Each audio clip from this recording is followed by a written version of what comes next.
Bonjour tout le monde et bienvenue dans cette quatrième session des cours de management des entreprises. Donc dans cette session, nous allons étudier la direction, troisième étape du processus de management. Donc après avoir étudié la planification et l'organisation, nous allons voir la direction. Donc cette session est composée de trois grands volets. On va commencer d'abord par des généralités sur la direction, dans lesquelles nous allons voir les rôles de la direction, ainsi que les limites du pouvoir managérial. Le deuxième volet concerne la prise de décision. Donc, pourquoi la prise de décision? Parce que les managers sont souvent appelés à prendre des décisions. Donc, dans ce volet, nous allons voir la notion de décision, les différents niveaux de la décision, la possibilité d'exercer ou bien de déléguer le pouvoir de décision, le contexte de la prise de décision, les défis que rencontre le décideur, et enfin, les décisions programmables et les décisions non programmables, ainsi que les différences entre les deux. Le troisième volet de cette session portera sur le pouvoir et le leadership. Donc on va commencer par les sources du pouvoir, ensuite on va passer au leadership, et le troisième point dans ce troisième volet, c'est comment être un leader. En termes de savoir-être, en termes de savoir collaborer, c'est-à-dire comment traiter avec les collaborateurs, et puis en termes de savoir s'adapter au changement de l'environnement.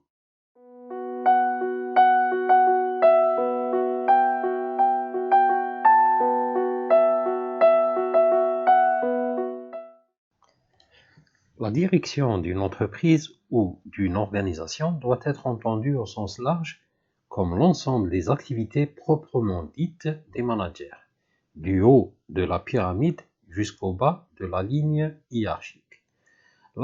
L'accomplissement de la fonction de direction suppose que soient remplies les tâches de direction suivantes. D'abord, la connaissance des faits, et ce, à travers la prévision de l'évolution de l'environnement externe et le diagnostic des problèmes internes. Deuxième tâche, c'est le choix des buts. Le choix des buts, c'est-à-dire à travers la détermination des politiques, c'est-à-dire les orientations qualitatives, ainsi que la détermination des objectifs, c'est-à-dire les buts chiffrés et datés, avec un horizon temporel. Troisième tâche, c'est l'organisation des moyens, à travers l'élaboration des programmes et à travers l'allocation des budgets ainsi que des ressources. Quatrième tâche, c'est la définition de la structure des responsabilités.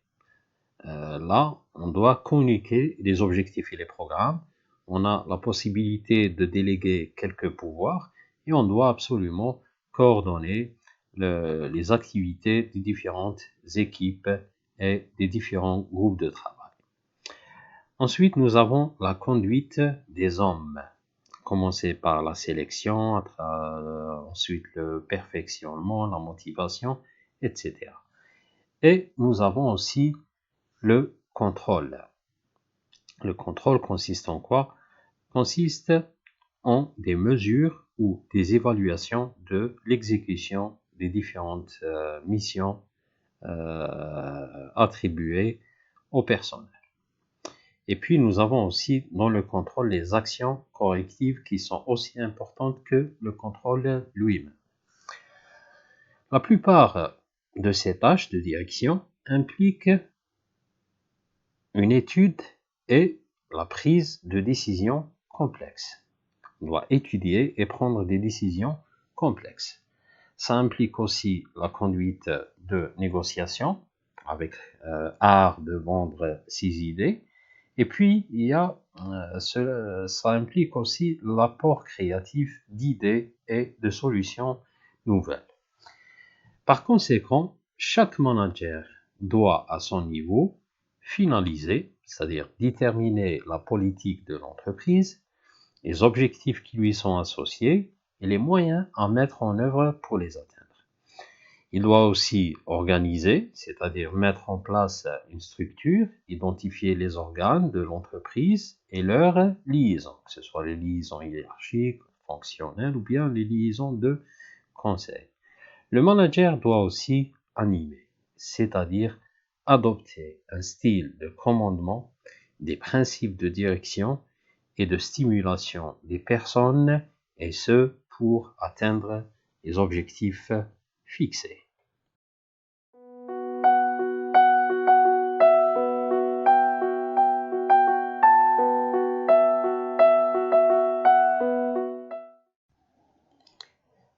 Est-ce que le pouvoir des managers est absolu? Donc certainement pas. Donc il y a d'un côté les parties prenantes qui sont affectées d'une manière ou d'une autre par les décisions prises par les managers, et de l'autre côté il y a ce qu'on appelle le contre-pouvoir. Lorsqu'un acteur interne ou externe à l'organisation est concerné par une décision prise au sein de l'entreprise, on l'appelle alors partie prenante. Donc les intérêts des parties prenantes sont parfois différents de ceux des dirigeants, ce qui peut engendrer des conflits ou tout du moins des tensions.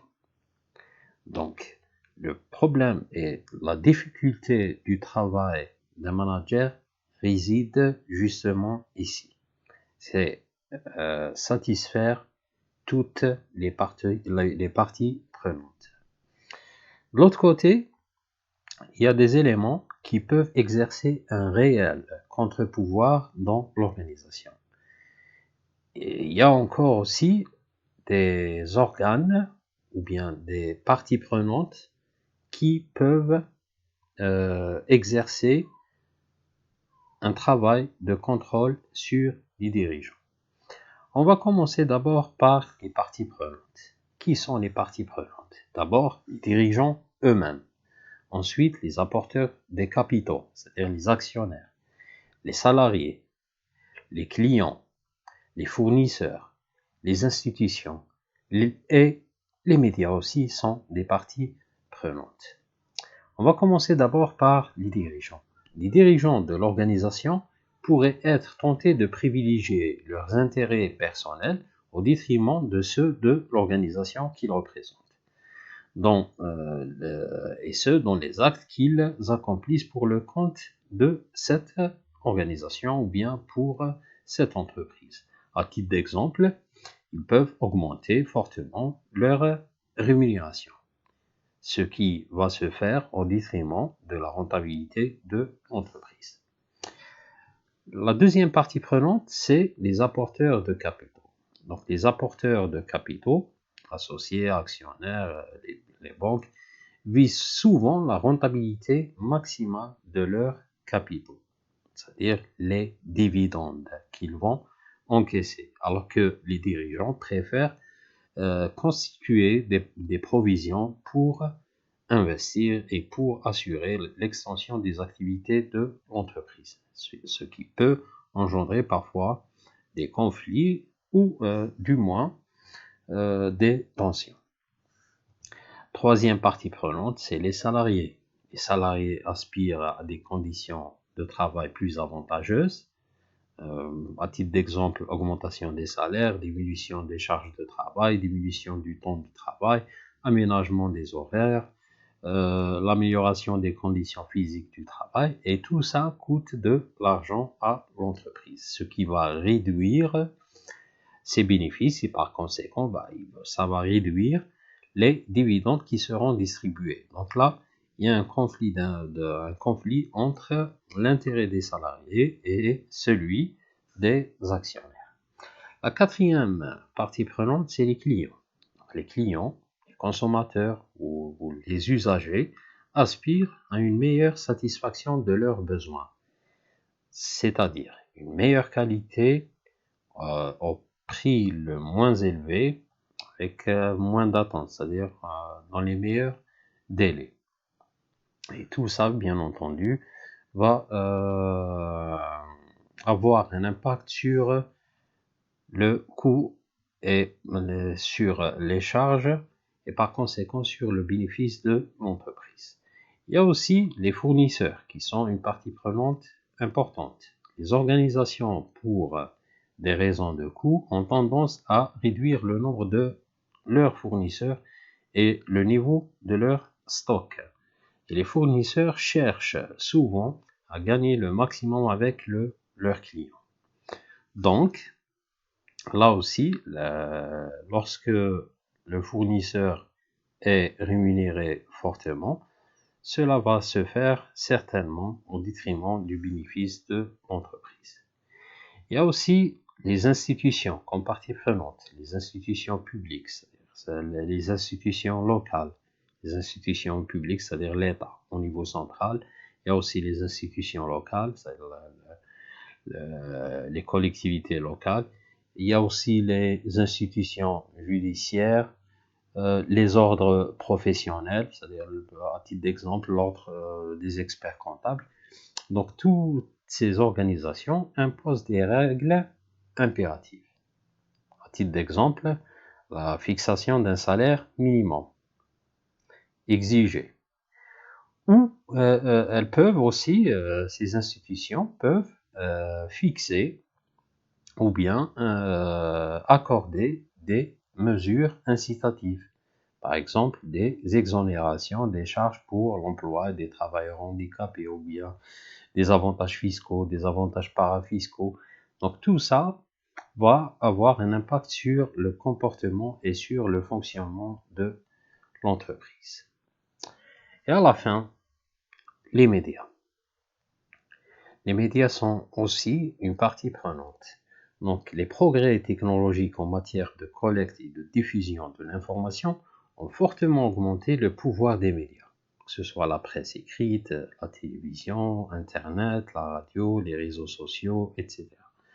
Donc certaines des décisions ou des actions envisagées par l'entreprise peuvent rapidement être relayées par les médias à grande échelle et porter préjudice à l'entreprise. Par titre d'exemple, l'annonce de la fermeture d'un site de production, ou bien un site de production qui engendre une certaine pollution. Donc tout ça va affecter le fonctionnement de l'entreprise.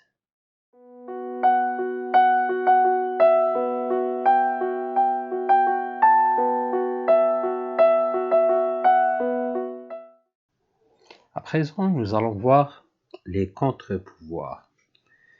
Donc pour limiter les risques d'abus de la part des dirigeants, les organisations disposent de contre-pouvoirs chargés de contrôler certaines décisions. Donc, qu'est-ce qu'on trouve comme contre-pouvoir? D'abord, il y a l'Assemblée générale des actionnaires. Il y a aussi le conseil d'administration. Il y a les associations de défense des actionnaires, les syndicats, les associations de consommateurs, les groupements professionnels et les organisations non gouvernementales. On va commencer d'abord par l'Assemblée générale. L'Assemblée générale permet aux détenteurs du capital d'exercer leur droit à l'information et leur droit de participer à la gestion de l'organisation, et ce, en votant ou non les résolutions présentées. Ensuite, il y a le conseil d'administration. Les membres du conseil d'administration sont élus parmi les membres de l'Assemblée des actionnaires. Les membres du conseil d'administration définissent les orientations stratégiques de l'organisation. Ils étudient et donnent leurs avis sur les décisions prises par les dirigeants. Le conseil d'administration exerce par ce biais un contrôle de l'action des dirigeants. Ensuite, nous avons les associations de défense des actionnaires. Dans les grandes entreprises, les intérêts des petits actionnaires ne sont pas toujours pris en compte. Pour faire valoir leurs droits, les petits actionnaires ont tendance à se regrouper au sein d'une association pour parler d'une seule et même voix. Quatrième contre-pouvoir, c'est les syndicats. Les syndicats défendent les intérêts des salariés dans l'organisation. Ils œuvrent par conséquent à l'amélioration des conditions de travail et à la préservation des emplois. Ils constituent un contre-pouvoir face aux dirigeants lorsqu'ils s'opposent aux décisions de ces derniers quand elles sont préjudiciables aux salariés. Ensuite, nous avons les associations de consommateurs. Donc certainement, isolément, un client, ou bien un consommateur ou un usager, il n'a pas une grande influence sur l'organisation. Par contre, collectivement, au sein d'une association, il arrive à peser sur certaines décisions des dirigeants lorsque leurs intérêts sont menacés. Comme contre-pouvoir, nous avons aussi les groupements professionnels. Les groupements professionnels, tels que l'Ordre des experts comptables, défendent l'intérêt des membres de la profession. En cas d'abus ou de non-respect des règles par l'un de leurs membres, des sanctions peuvent être prises à son encontre. Et enfin, nous avons les organisations non gouvernementales. Donc, les ONG peuvent, par leur action, infléchir les décisions des dirigeants de certaines organisations. Et ce, en mobilisant leurs membres, en communiquant auprès du public, en appelant à des actions de boycott. Donc, elles constituent un contre-pouvoir que les dirigeants se doivent de prendre en considération.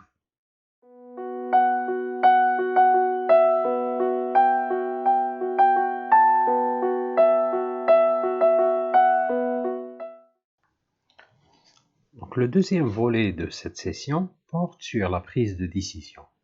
On entend par décision l'acte volontaire d'un ou plusieurs décideurs qui opèrent un choix entre plusieurs solutions possibles pour apporter une réponse satisfaisante à un problème donné. Donc la prise de décision concerne toutes les étapes du processus de management, à commencer par la planification. Donc on prend des décisions concernant les objectifs à long terme de l'organisation, les stratégies les plus efficaces pour atteindre ces objectifs, quels devraient être les objectifs à court terme de l'organisation, etc. Ça concerne aussi l'organisation, comment les postes doivent être définis, quel devrait être le degré de centralisation de l'organisation et quand l'organisation devrait-elle changer sa structure. Donc ça, c'est uniquement des exemples. La prise de décision concerne aussi la direction. Quel style de leadership le plus efficace dans des situations données? Comment un changement donné influera-t-il sur la productivité des travailleurs, etc. Et puis ça concerne aussi le contrôle. Comment les activités doivent être contrôlées, comment un écart de rendement est considéré comme significatif, quelles sont les mesures correctives à prendre. Donc tout ça concerne la prise de décision. Toutes les étapes, la prise de décision concerne toutes les étapes du processus de management.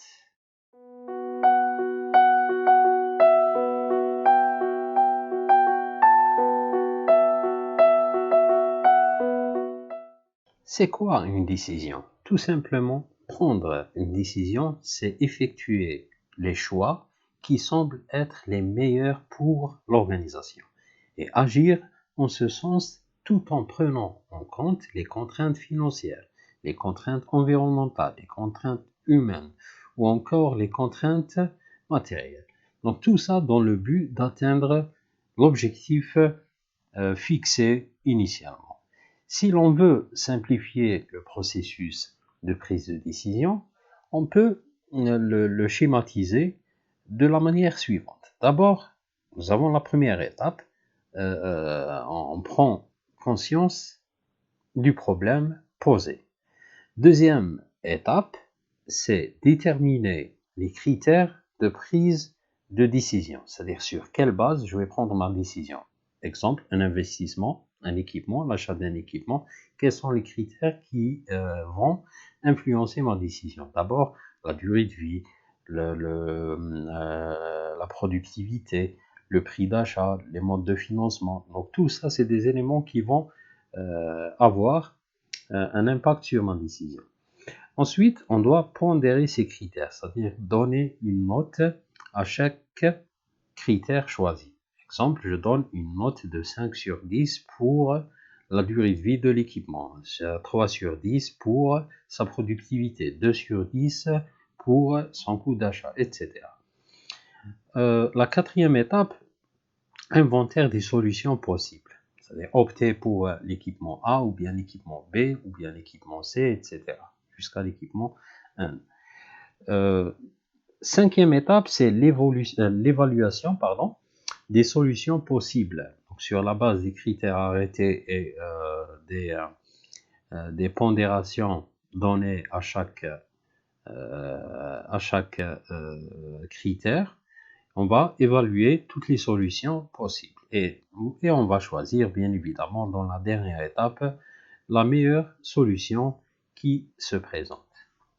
Donc, il y a lieu de noter que, selon le cas, la décision est instantanée ou exige une réflexion préalable menée par les décideurs. Donc, les décisions sont différentes. Dans certains cas, on peut les prendre rapidement. Dans d'autres cas, ça nécessite une certaine réflexion. Deuxièmement, certaines décisions sont révisables, d'autres sont irrévocables, bien difficilement révocables. Donc une décision peut être erronée et avoir des conséquences plus ou moins préjudiciables pour l'organisation. Donc on doit étudier d'abord la possibilité de revenir sur la décision ou pas. Et troisièmement, la prise de décision suppose que le décideur dispose d'un maximum d'informations, mais pertinentes. Des informations pertinentes qui vont lui permettre de prendre la meilleure décision possible.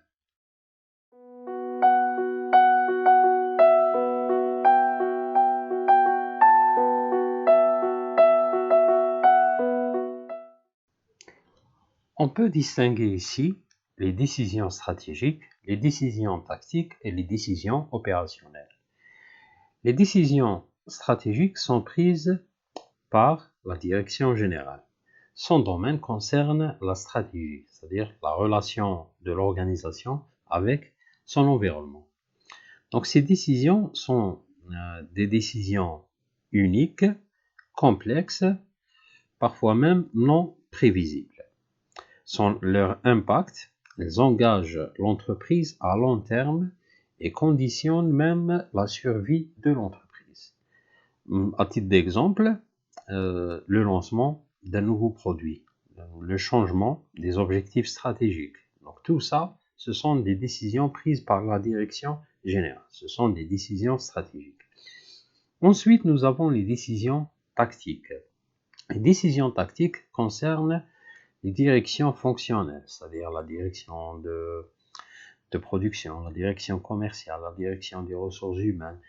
Et leur domaine, le domaine de ces décisions, c'est la gestion, notamment la gestion des ressources, que ce soit les ressources humaines, les ressources financières, les ressources matérielles, etc. Ce sont des décisions assez peu fréquentes et peu répétitives. Et elles engagent l'entreprise à moyen terme pour mettre en œuvre les décisions stratégiques. À titre d'exemple, ici, la campagne publicitaire. Ça, c'est une décision d'ordre tactique. Et enfin, nous avons les décisions opérationnelles. Les décisions opérationnelles concernent les cadres et les agents d'exécution. Les cadres en bas de la hiérarchie et les exécutants. Donc, le domaine de ces décisions, c'est l'exploitation, c'est-à-dire l'utilisation des ressources pour assurer le fonctionnement de l'organisation. Ce sont des décisions très fréquentes, très courantes, très répétitives et très prévisibles. Et elles engagent l'entreprise à très court terme et de façon très limitée.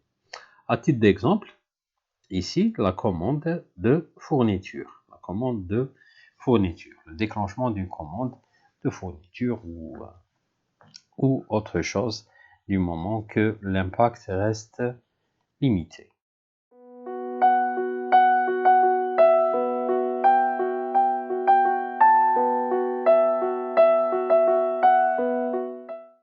Le manager peut lui-même exercer son pouvoir de prise de décision, comme il peut le déléguer à un subordonné.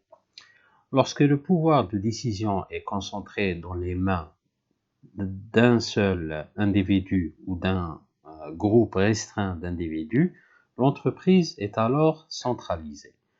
La décentralisation se réalise par la délégation du pouvoir de prise de décision.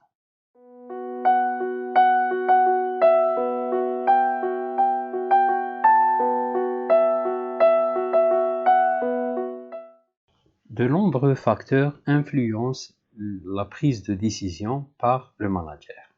D'abord, il y a la culture organisationnelle, les systèmes d'évaluation de la performance et de récompense, les réglementations formelles, le temps, les précédents historiques et l'environnement général de l'entreprise. On va commencer d'abord par la culture organisationnelle. Les valeurs dominantes au sein de l'organisation peuvent influencer les choix du décideur et les moyens qu'il mettra en œuvre pour y arriver. Par exemple, si l'organisation valorise la prudence dans les choix qui sont faits, les décideurs dont le comportement reflète une forte aversion pour le risque seront reconnus. Le deuxième facteur qui influence les décisions, c'est les systèmes d'évaluation de la performance et de récompense. Dans sa prise de décision, le décideur peut être influencé par les critères sur la base desquels sa performance est évaluée et récompensée. Ainsi, il peut avoir intérêt à prendre des décisions qui lui procureront la meilleure évaluation, de laquelle découleront les récompenses les plus intéressantes pour lui.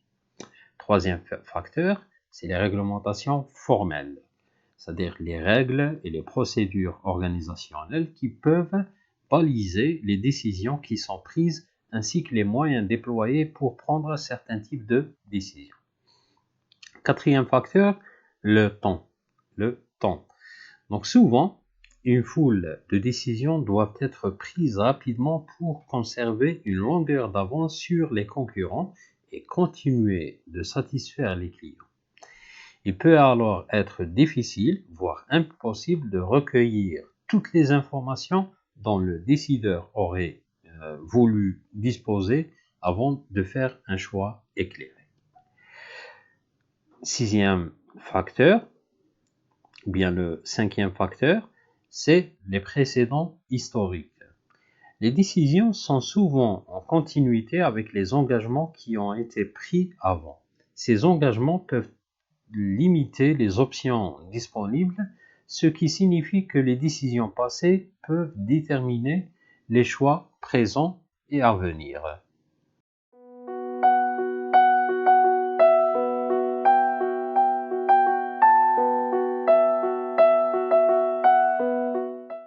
Le sixième facteur qui influence les décisions des dirigeants, c'est l'environnement externe de l'entreprise.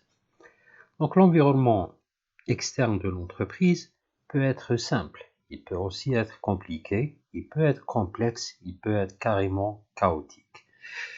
Donc l'environnement simple est caractérisé par des événements récurrents, répétitifs. Il est caractérisé aussi par des relations cause à effet évidentes et claires pour tout le monde. Les faits sont disponibles et une bonne solution est possible. Maintenant, c'est quoi le risque pour le décideur dans un tel contexte, c'est-à-dire un environnement simple? C'est de présumer que le contexte est prévisible. Et parfois, quand bien même l'environnement est simple, les changements qui vont s'opérer dans le futur sont imprévisibles. Le décideur peut être tombé dans le piège de simplifier un problème complexe. Il part du principe que l'environnement est simple alors qu'il est dans une situation complexe, donc il va présumer que le problème auquel il fait face est aussi simple que l'environnement. Le risque aussi pour le décideur dans un tel contexte, c'est de négliger la collecte des informations. et d'écarter les meilleures pratiques. Donc ça aussi, c'est un risque. Les meilleures pratiques, par exemple, en termes de recrutement, en termes de formation, en termes d'intelligence économique, en termes de benchmarking. Donc tout ça, c'est des risques auxquels peut être exposer le décideur dans un environnement simple. Maintenant, l'environnement peut aussi être compliqué. Quelles sont les caractéristiques d'un environnement compliqué?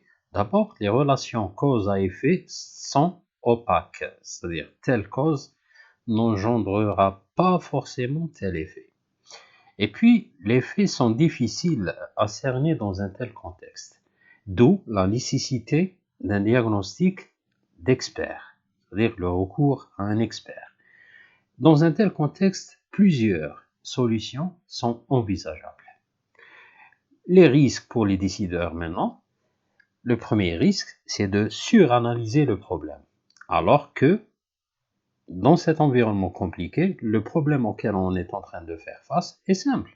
Donc là, le fait de pousser l'analyse plus loin est inutile pour le décideur. Deuxième risque, ici, dans un environnement compliqué, c'est d'être paralysé par l'analyse. Souvent, les dirigeants sont paralysés par l'analyse, c'est-à-dire ils prennent beaucoup de temps dans l'analyse des informations avant la prise de décision. Troisième risque, c'est la confiance exagérée dans les experts. Bon, l'apport des experts, bien entendu, il est bénéfique pour l'entreprise, mais personne ne connaîtra l'entreprise que ceux qui y travaillent et ceux qui connaissent l'environnement de l'entreprise, que ce soit à l'intérieur ou à l'extérieur. Quatrième risque dans un environnement compliqué, le risque pour le décideur, c'est de négliger la variété de points de vue.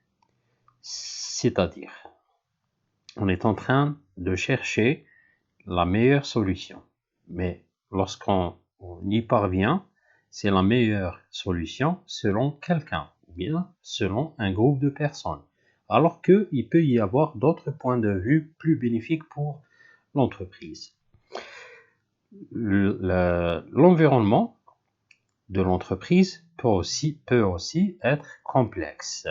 Quelles sont les caractéristiques de cet environnement? D'abord, les événements sont imprévisibles. Deuxièmement, plusieurs bonnes solutions peuvent exister. Troisièmement, la nécessité d'innover en permanence. Et puis, il y a les tendances émergentes, c'est-à-dire les tendances qui sont en train de naître et qui sont en train de changer notre environnement de l'entreprise.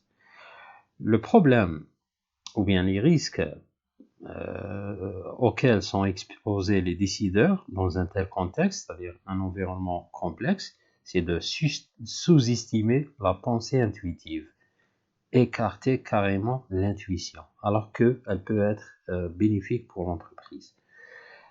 Deuxièmement, espérer une solution rapide.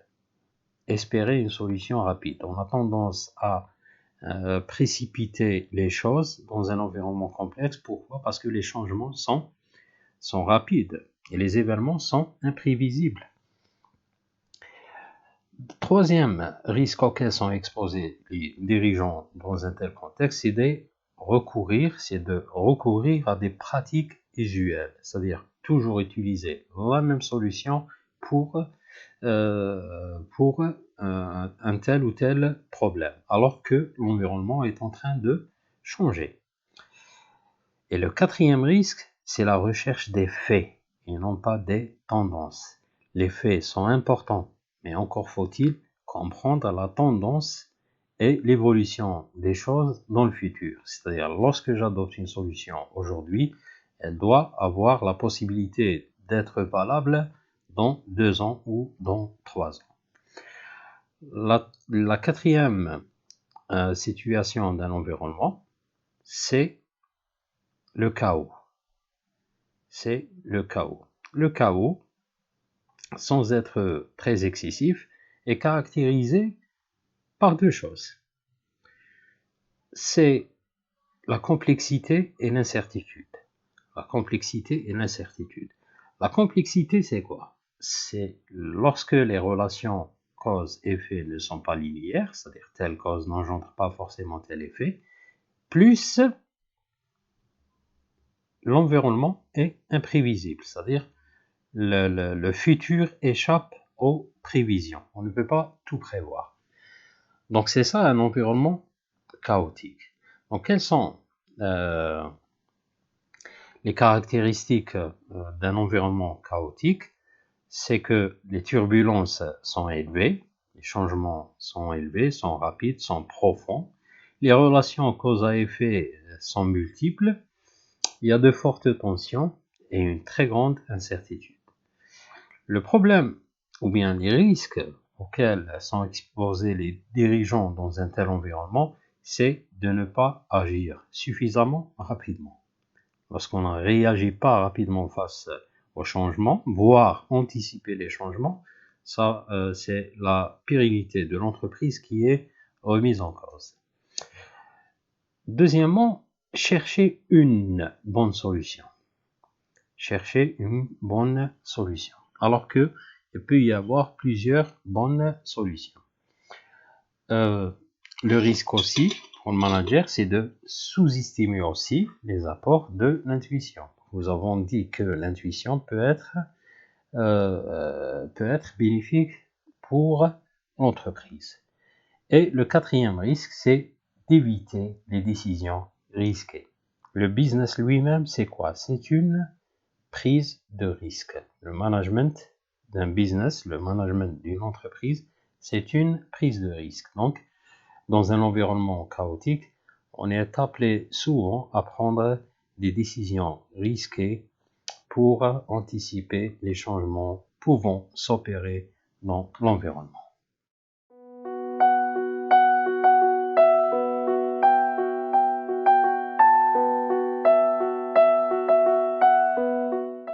À présent, nous allons voir les défis auxquels sont confrontés les décideurs.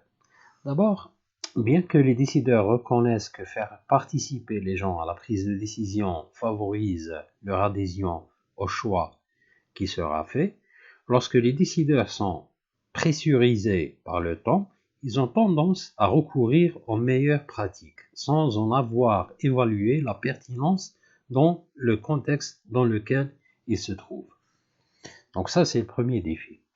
Le deuxième défi, c'est la recherche des causes à un problème face auquel une décision doit être prise, mais les gens sur la défensive. C'est-à-dire, lorsqu'on a un problème et lorsqu'on cherche la solution, tout le monde va se mettre dans une position défensive, c'est-à-dire il va pas adhérer à la démarche par peur d'être accusé d'être à l'origine de ce problème. Troisième défi, les organisations récompensent les succès et non les échecs. Ah, la conséquence ici, c'est quoi? C'est que reconnaître qu'une décision n'a pas donné les résultats escomptés n'est pas courant dans les entreprises. Un autre défi, les décideurs ont souvent un biais favorable pour l'action. C'est-à-dire, ils cherchent directement à agir et à travailler et mettre en œuvre leurs idées, au lieu de donner un certain temps pour la réflexion et pour faire participer les autres.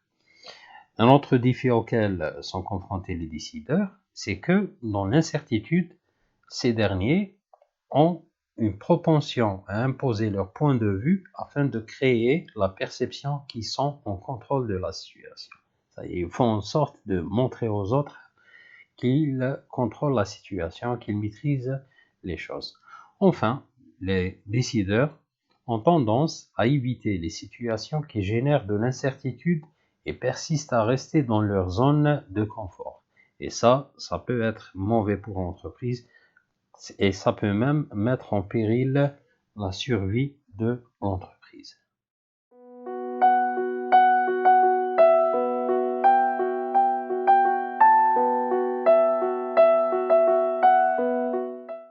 Prendre une décision n'est pas toujours aussi simple. D'ailleurs, on doit distinguer doit faire la distinction entre les décisions programmées et les décisions non programmées. Les décisions programmées sont prises pour les problèmes structurés, pour les problèmes fréquents, de routine, avec une certitude relative quant aux relations de cause à effet. Les objectifs pour ces décisions sont clairs et spécifiques. Les informations requises sont immédiatement accessibles. La procédure de telle décision, donc il y a des règles et des procédures clairement définies. Les conséquences sont mineures. Les niveaux hiérarchiques qui prennent ce genre de décision, c'est les niveaux opérationnels. Et le temps requis pour prendre de telles décisions est généralement court.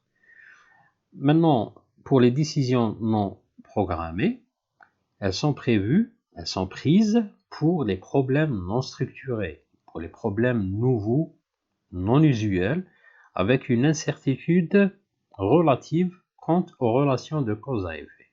Les objectifs de telles décisions sont vagues, ne sont pas toujours clairs. Les informations requises pour prendre ce genre de décision, généralement, il n'est pas disponible à travers les canaux usuels. La procédure, maintenant, comment on prend ce genre de décision? On fait appel à l'analyse, à l'intuition, à la créativité, et à une certaine tolérance à l'ambiguïté.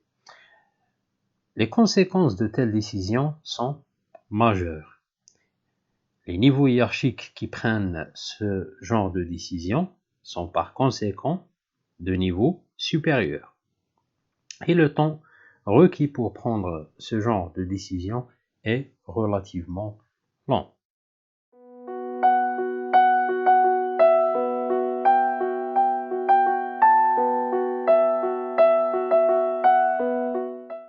Donc, dans ce troisième volet, nous allons étudier le pouvoir et le leadership.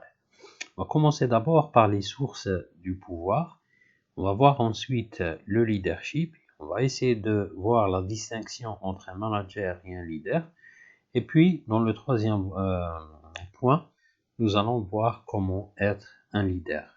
Nous allons examiner dans ce troisième point les différents modèles de leadership, à commencer par le modèle de trait de personnalité, les modèles comportementaux, avant de passer au modèle situationnel.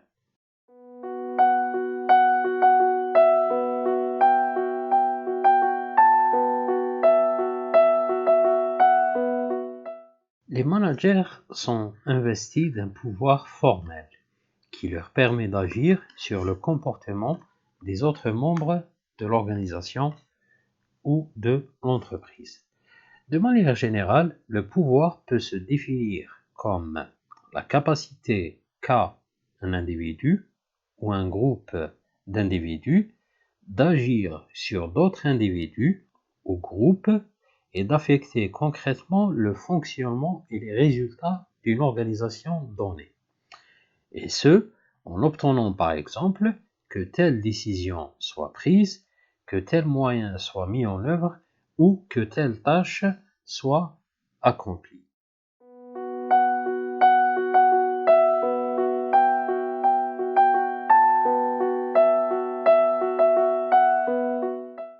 Max Weber identifie trois formes de domination et de légitimité typiques. D'abord, il y a la légitimité traditionnelle, il y a la légitimité charismatique et la légitimité rationnelle légale. Selon lui, la légitimité traditionnelle s'appuie sur le respect et le caractère sacré de la tradition. Lorsqu'un responsable d'entreprise propose son fils pour lui succéder, on rencontre encore cette situation dans certains grands groupes familiaux, comme Dassault ou bien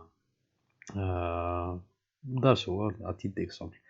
La référence à l'héritage et à la tradition est implicite. Deuxième source de légitimité, c'est la légitimité charismatique, qui se justifie par le caractère quasi sacré d'une personnalité dotée d'un aura exceptionnel. Il s'agit d'un pouvoir issu des personnes et qui est lié aux facteurs émotionnels que leur personnalité, leur force de conviction, leur aptitude à rassembler et à mobiliser sont capables de susciter. La troisième source de légitimité ou de pouvoir, c'est la légitimité rationnelle légale. Celle-ci s'appuie sur le pouvoir d'un droit abstrait et impersonnel. C'est un pouvoir issu de la fonction et non de la personne.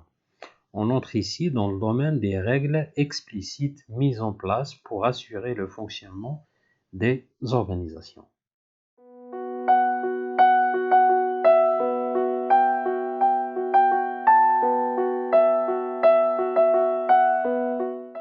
Les leaders d'aujourd'hui ne sont peut-être plus seulement des figures politiques ou militaires, mais aussi des figures influentes, des personnalités du monde des affaires, des leaders d'opinion, ou bien encore des sportifs qui tentent de mener leurs équipes respectives à la victoire.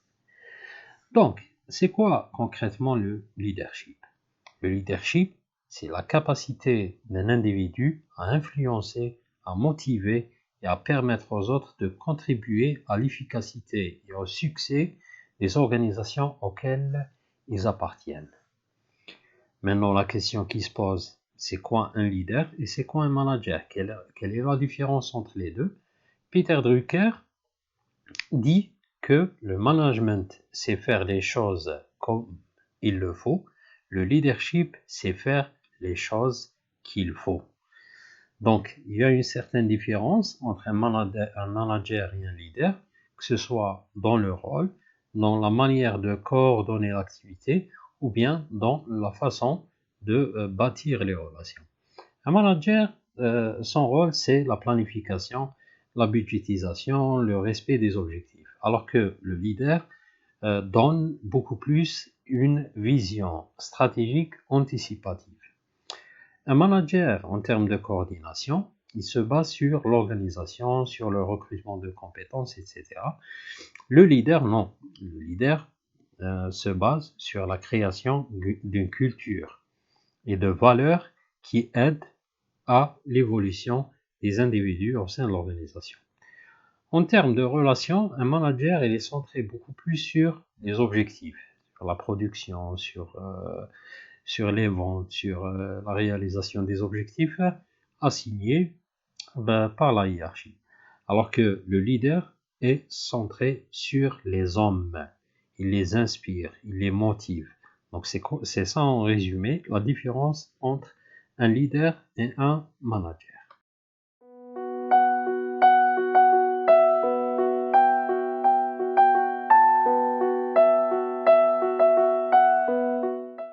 Trois axes synthétisent chronologiquement une large partie des modèles de leadership élaborés. D'abord, il y a le leadership comme savoir-être, c'est les modèles de traits de personnalité. Et puis, il y a les modèles de leadership comme savoir collaborer. Donc, on les appelle les modèles comportementaux, c'est-à-dire les comportements vis-à-vis des autres. Et puis, il y a le leadership comme savoir s'adapter. Ça, c'est les modèles situationnels. On commence déjà par la première catégorie, c'est-à-dire les savoir-être. Donc, on va se pencher sur la personnalité du leader. Donc, ces modèles sont les modèles des traits de personnalité. On va examiner uniquement un seul modèle, c'est le modèle Big Five. Donc, partons du constat que le grand nombre de traits de personnalité identifiés par les multiples recherches en leadership rendaient leur compréhension quelque peu confuse. Alors, Goldberg, Costa et McCrae ont tenté une catégorisation en 5 facteurs non hiérarchisés. Les 5 facteurs, c'est quoi? C'est d'abord la sociabilité et le dynamisme. Donc, c'est la propension d'un individu à s'entourer, à influencer et à rivaliser avec les autres. Deuxième trait, c'est la conscience des autres. Donc, c'est la tendance à se montrer compréhensif et proche des autres. ou contrairement, distant et autoritaire. Donc c'est toujours un modèle de leadership qui existe. Troisième trait de personnalité, c'est la méticulosité. Donc c'est le comportement au travail de l'individu, le degré de son implication et le degré de son perfectionnisme. Quatrième trait de personnalité, c'est l'équilibre émotionnel. Donc là, il s'agit par exemple de la réaction au stress, la réaction critique, la réaction aux échecs. Donc généralement, les leaders ont cet équilibre émotionnel face à des situations exceptionnelles. Cinquième trait de personnalité, c'est l'ouverture et l'imagination. Donc là, il s'agit de l'imagination, la curiosité, l'intérêt pour la nouveauté, pour l'innovation, etc. Donc, ces modèles présentent des avantages et des inconvénients. Donc, ils ont leurs limites. Par exemple, on peut émettre un certain nombre de critiques, notamment par rapport à la mesurabilité de ces traits qu'on vient d'examiner. Donc, comment on va les mesurer. Et puis, ce modèle ne traite pas l'aspect contextuel, c'est-à-dire le contexte dans lequel on se trouve, que ce soit le contexte organisationnel, le contexte culturel, le contexte historique, etc. Mais, de l'autre côté, il y a un intérêt. L'intérêt de ces modèles, en particulier du point de vue des ressources humaines, n'est pas seulement d'avoir permis de repérer, et par conséquent recruter, des leaders nés, c'est-à-dire ceux qui ont le leadership inné. Mais ça permet aussi ça a permis l'initiation d'une réflexion sur ce qui fait un leader. Donc, elles sont en cela une des bases des modèles les plus récents. Deuxième catégorie de modèle de leadership, c'est savoir collaborer, ou bien la relation entre leader et collaborateur. On les appelle les modèles comportementaux. Donc à partir des années 40, se développe un courant de recherche communément appelé théorie comportementale, s'intéressant non pas aux traits de personnalité, qui répond à la question « qu'est-ce qu'un leader ?», mais au comportement des leaders, ce que fait un leader, et la manière de les former.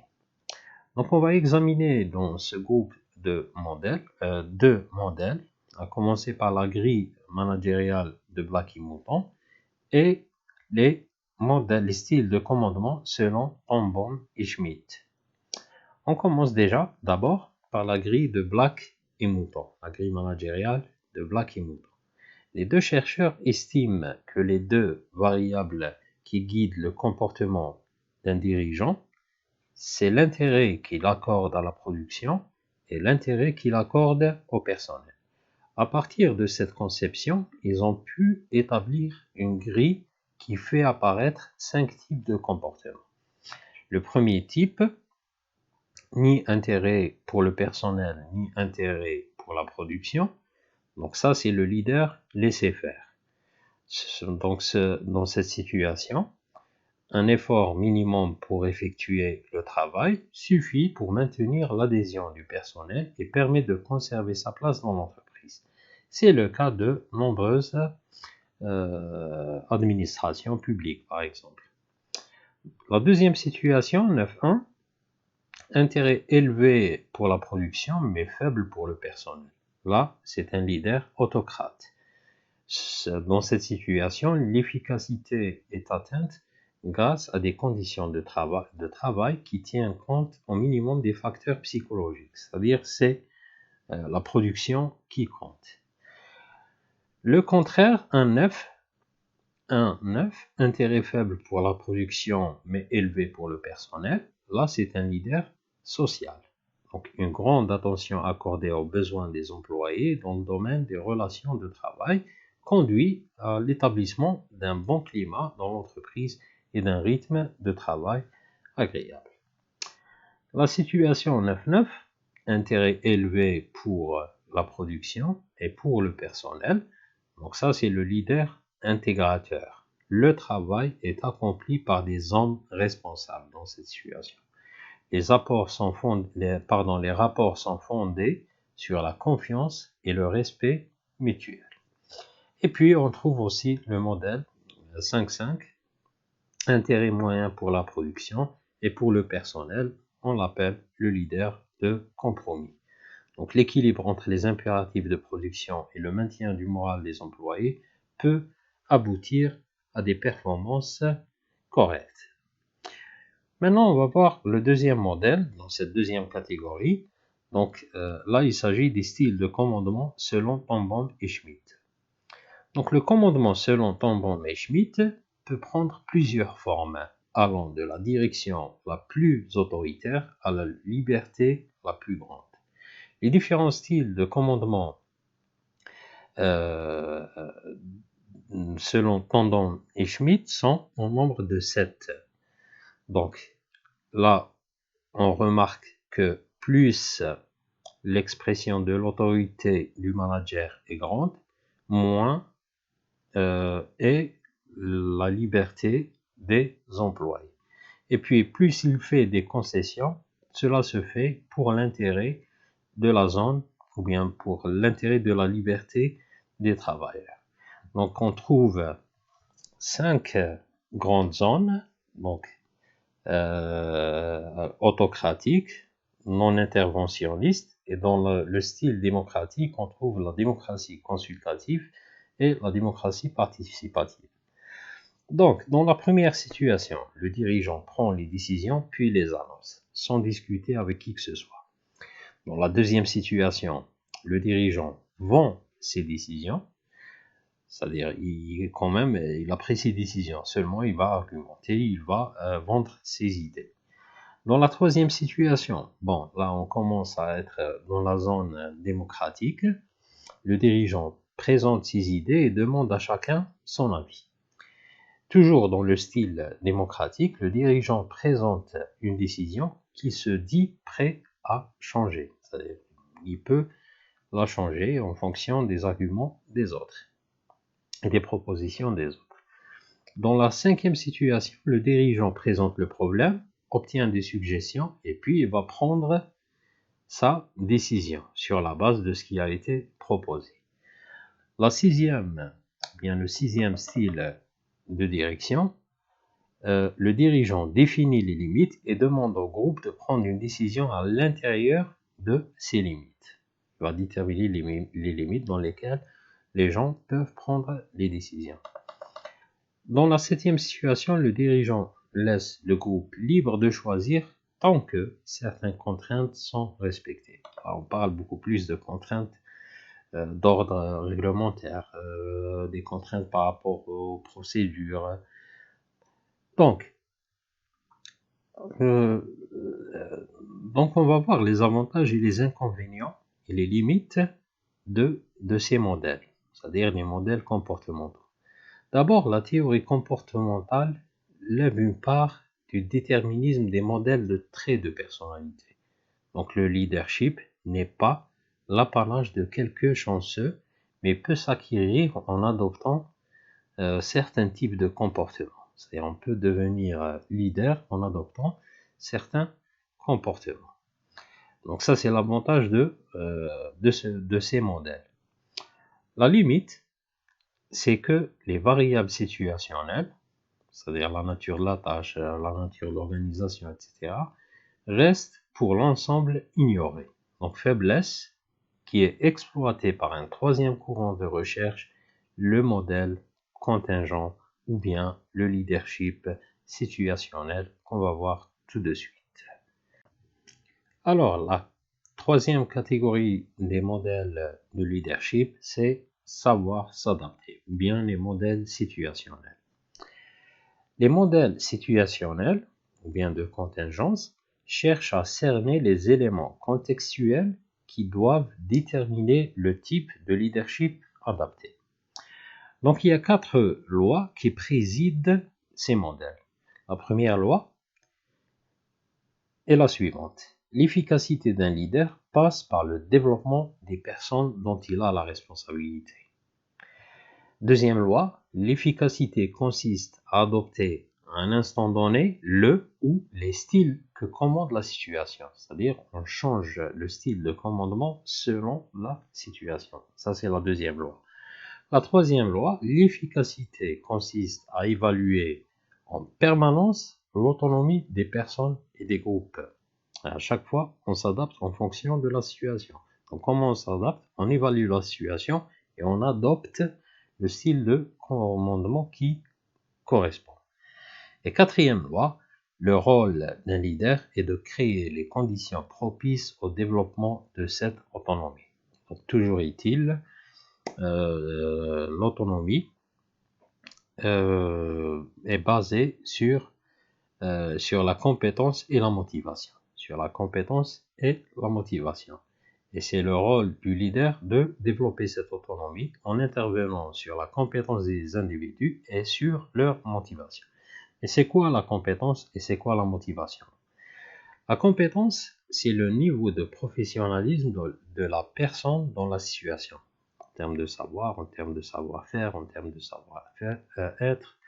Autrement dit, la personne sait ou ne sait pas faire. La motivation, c'est quoi? C'est le niveau d'énergie que la personne est prête à investir dans la situation. Autrement dit, la personne veut ou ne veut pas faire.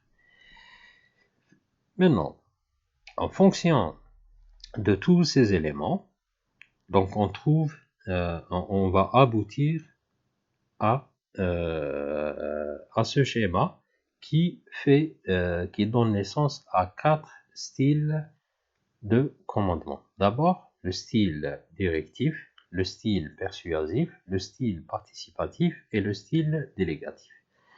Dans le style directif, c'est un style très organisationnel et peu relationnel. Donc là, le rôle d'un leader, c'est de structurer. Son attitude, c'est de donner des instructions et des consignes précises. La prise de décision, le leader prend les décisions, je décide. Donc là, les mots d'ordre sont l'organisation, la planification et le contrôle. Donc, pourquoi ce style directif? Donc, vous voyez dans le schéma que le comportement du leader est centré sur la tâche. Le collaborateur est à la fois non compétent et non disposé, c'est-à-dire il n'est pas compétent, il n'est pas motivé, d'où la nécessité de le diriger. Le deuxième style, c'est le style persuasif. Donc c'est un style très organisationnel et très relationnel. Le rôle du leader ici, c'est de mobiliser le personnel. Son attitude, il donne des instructions, des consignes précises et explique les raisons de ses choix. Il va persuader le personnel. Donc, en termes de prise de décision, le leader prend les décisions et explique les choix. Donc, les mots-clés ici et les mots d'ordre ici sont l'explication, la persuasion et la conviction. Donc, dans ce style, vous voyez que le leader est centré sur la tâche et aussi sur la relation. Le personnel, il n'est pas compétent, mais motivé. Donc, il va falloir entretenir cette motivation. Le troisième style, c'est le style participatif. Donc, c'est un style peu organisationnel, mais très relationnel. Le rôle d'un leader ici, c'est d'associer le personnel. Son attitude, c'est l'écoute. Il parle peu, il travaille sur un pied d'égalité avec ses collaborateurs. Le leader, en termes de prise de décision, partage la prise de décision avec ses collaborateurs. Nous décidons ensemble. Les mots d'ordre ici, c'est l'écoute, conseil et négociation. Donc, dans cette zone concertée, donc, on voit que il y a une forte concentration sur la relation et faible sur la tâche. Pourquoi? Parce que le personnel ici, il est compétent mais pas motivé. Donc il va falloir travailler beaucoup plus la motivation. Le quatrième style de commandement, c'est le style délégatif. Peu organisationnel, peu relationnel. Le rôle des managers ici, c'est de responsabilité. Son attitude, comment elle est? Donc, l'attitude du leader, le leader reste en retrait, mais il reste disponible pour répondre à toutes les sollicitations de ses collaborateurs.